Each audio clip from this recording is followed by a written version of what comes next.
BZWATCHDOG News Network.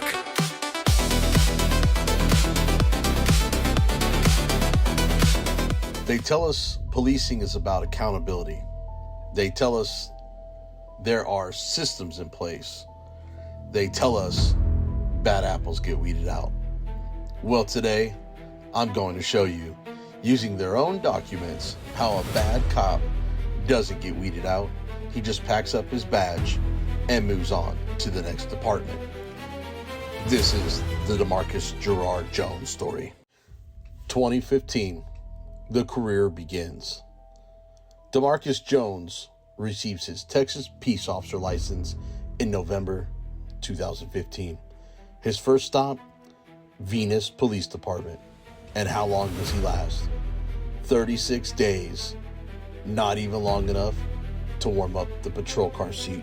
Next stop, Teague Police Department. This is where the paper trail starts piling up. Administrative suspensions, multiple policy violations, failure to perform duties, carelessness, and an inefficiency. Administrative suspension with pay. Formal reprimands issued. These are not rumors. These are not allegations. These are signed disciplinary actions.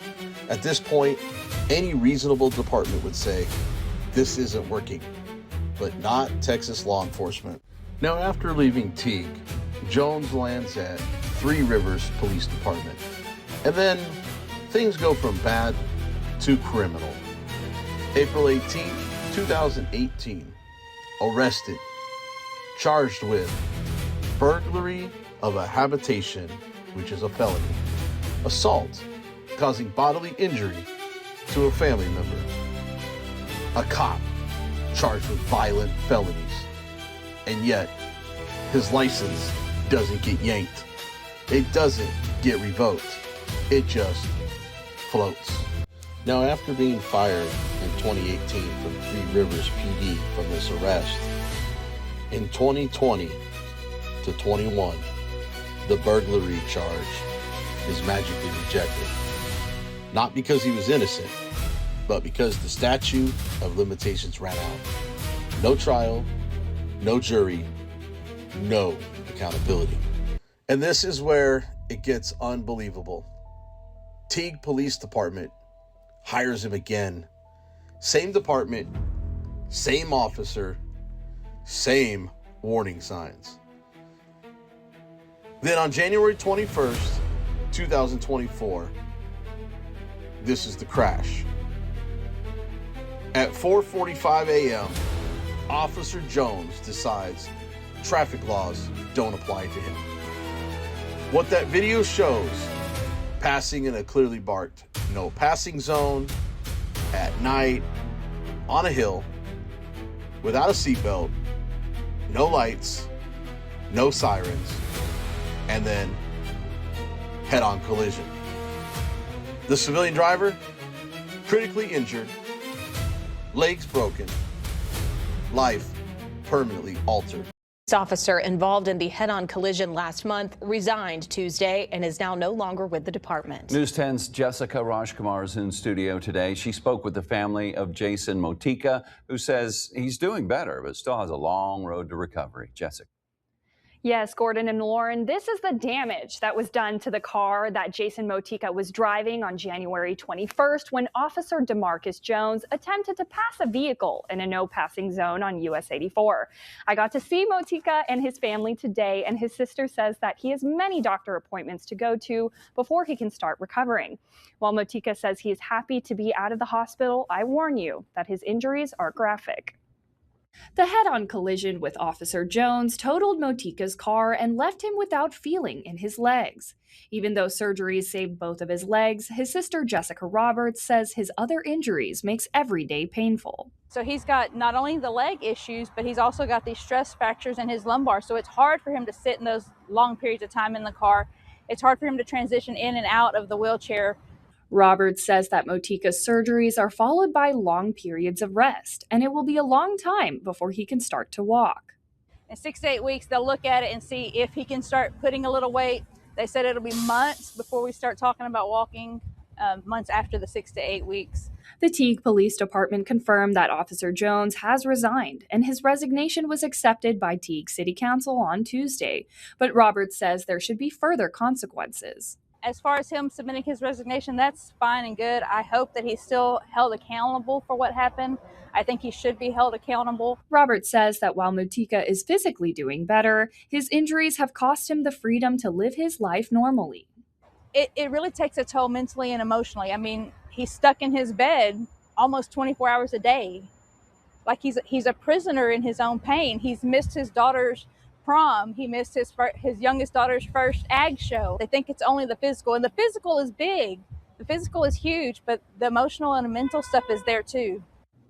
The Teague Police Department told me that they have not heard any new information from the DPS investigation that is going on, and Motika thanks everyone who has helped him and his family through this hard time. Reporting in studio, Jessica Rajkumar, KWTX News 10. Teague PD's own investigation calls his conduct egregious. They confirm policy violations, state law violations, reckless conduct, serious bodily injury caused. They were preparing to terminate him until he resigned first. So you think after the incident in Teague, Demarcus Jones' law enforcement career would be over? Well, in 2025, guess what? He's back again. You would have thought that was the end, but no. Demarcus Jones resurfaces at Harris County Constable Precinct 4 with a badge, with a gun, with the authority to do whatever he wants. And after just a few months of being employed by the Harris County Constable Precinct 4, Demarcus Jones receives a formal complaint for failure to activate body camera and receives a written counseling that was issued. Now, a written counseling is basically a slap on the wrist with no formal reprimand. Different badge, same behavior. This isn't about one crash. This is about a system that recycles problem officers instead of stopping them. A system where resigning is the escape hatch, where accountability expires like a coupon, where the public pays the price in broken bones, broken lives, and broken trust. Demarcus Jones didn't fall through the cracks. The cracks were built for him. And until Texas fixes the system, the story will repeat with a different name, a different badge, a different jurisdiction, and another innocent victim. Now listen up. If you want sunlight to keep exposing corruption, if you want these records pulled, these patterns documented, and these officials held accountable, you know what to do. Smash that like button, drop a comment, share this everywhere. Make sure you're subscribed on YouTube and following on Facebook, because that's where I'll be posting the documents, the records, and the updates they don't want you to see. And if you want to support this channel, grab some merch, become a channel member, or leave a donation, because this watchdog doesn't run on silence. And for those of you who want to redress your grievances directly to the Harris County Constable's Office, Precinct 4, their contact information will be down below. Exactly where it belongs, in the public eye. Now, I'm your boy BZ. This is BZWATCHDOG News Network.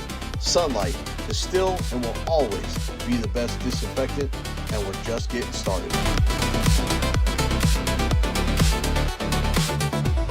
BZWATCHDOG News Network.